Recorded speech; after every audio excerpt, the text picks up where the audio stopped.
politique, y compris les mesures d'accompagnement qui garantissent la soutenabilité de cette politique qui est prévue dans le projet de société Guinée pour tous. Bien, Monsieur le Président, tout le monde sait qu'en Guinée, il y a énormément de problèmes à résoudre, notamment dans les grands fondamentaux. Lequel allez-vous choisir, enfin, sur lequel allez-vous attirer le plus votre attention et vos efforts, sachant qu'il y a tellement de choses à régler? Alors, est-ce que vous allez privilégier les ressources humaines, ou bien le développement industriel ou le développement agricole? Vers lequel allez-vous attirer un maximum d'énergie lors de vos premières années de mandat si vous êtes élu? Quand je serai élu, parce que j'espère que je le serai, ma première priorité, c'est la consolidation des institutions. Quand j'ai fait le diagnostic des maux dont souffre ce pays, l'un des constats majeurs est que nous sommes ce que nous sommes parce que sur les 52 ans de notre existence, nous avons eu des leaderships forts et des institutions faibles. Il faut inverser l'ordre des choses en termes de gouvernance.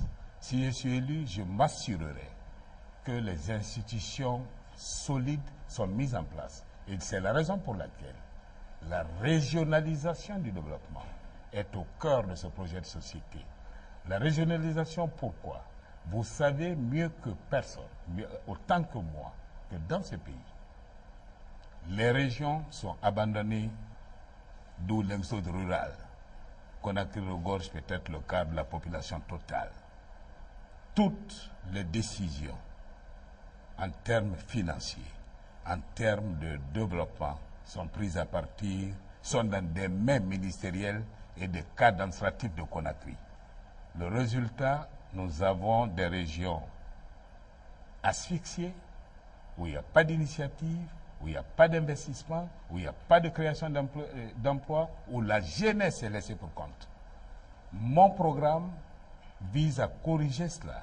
Je transférerai des pouvoirs du centre vers les périphéries. Je mets en place 5 pôles régionaux de développement intégrés qui, pour chaque région naturelle, intègrent les préoccupations de développement du pays, de la région, en tenant compte du potentiel économique de la région et qui met en place des institutions représentatives telles que le Parlement régional, les institutions préfectorales et locales pour la décision en termes d'orientation stratégique pour la région, pour le développement de la région et pour la satisfaction des besoins primaires des populations de la région. C'est cela ma préoccupation. Ça, c'est au cœur de mes priorités quand je serai élu président de la République. Ma deuxième priorité, c'est afin de réussir la stabilité macroéconomique de ce pays, la stabilité économique de ce pays. J'ai pris la décision de proposer aux Guinéens, d'ailleurs là-dessus, je suis heureux qu'à la suite de cette proposition, d'autres cadres m'ont rejoint, d'intégrer la Guinée à la zone CFA.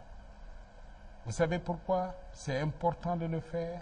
Il est important de le faire parce que nous sommes isolés. Vous êtes opérateur, M. Souel, opérateur économique. Vous savez les limites d'une monnaie nationale contrainte ou restreinte à l'espace d'un pays. Le résultat, ça nous gêne, ça gêne l'intégration de l'économie guinéenne à l'économie sous-régionale et au-delà de l'économie sous-régionale, ça gêne simplement l'intégration de la Guinée dans une économie globalisée. Ça, c'est une deuxième mesure. La troisième mesure, et l'une des mesures fortes de mon projet de société, serait d'opérer un shift dans la stratégie et politique agricole de ce pays.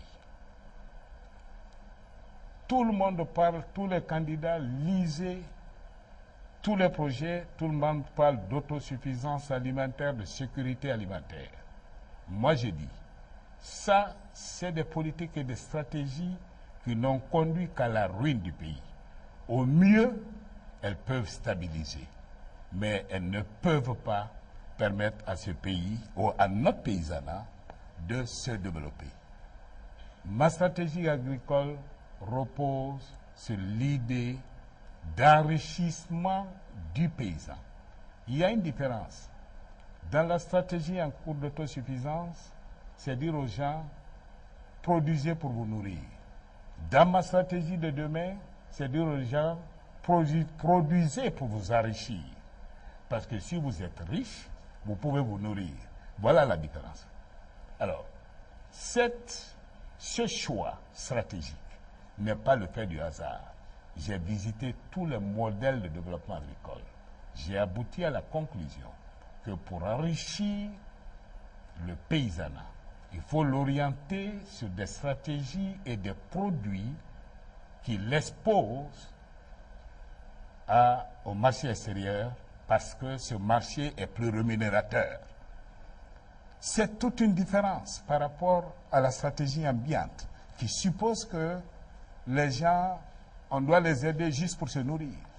Monsieur le Président, vous avez parlé, en répondant à M. Souel, vous avez parlé de régionalisation. Est-ce que vous l'avez défini, mais est-ce que ça ne rejoint pas cette autre politique de décentralisation? Non, non, non, c'est pas du tout. Vous savez, il ne faut pas confondre. Quand je parle de régionalisation, je parle de transfert effectif des compétences et des moyens. Aujourd'hui, on parle de décentralisation. De quels moyens dispose la périphérie? Rien du tout. De quelles décisions dispose la périphérie? Tout se décide à Conakry. Dans ma politique de décentralisation, de régionalisation, demain, l'une des mesures fortes est de permettre à chaque région, à partir des ressources générées dans la région, qu'elles soient minières, qu'elles soient agricoles, qu'elles soient simplement fiscales, générales, toutes ressources générées dans une région, 15% sont automatiquement laissées à la région. Je vais vous donner un exemple. Vous savez ce que cela veut dire? Prenons une région comme la Haute-Guinée, où l'or, le diamant, c'est par dizaines de millions que ça s'exporte par an, et sur lesquels les populations ont à peine 3% au titre du développement régional. Dans ma politique, si demain à Sigiri, il est généré 60 millions d'exportations de l'or et sur lesquels l'État aura une dizaine de millions en termes de recettes fiscales, Sigiri disposera sur ces 10 millions de 15% au moins du montant. Projetez ça sur 5 ans. Sur 5 ans, nous parlons de dizaines de millions de dollars pour la région de la Haute-Guinée, qui permettra à cette région de financer par elle-même ses infrastructures et de faire face à ses besoins de développement en termes d'élimination des postes de pauvreté, en santé, en éducation. Ils n'auront pas besoin de Conakry. OK? Ça, c'est la différence. La différence, c'est le transfert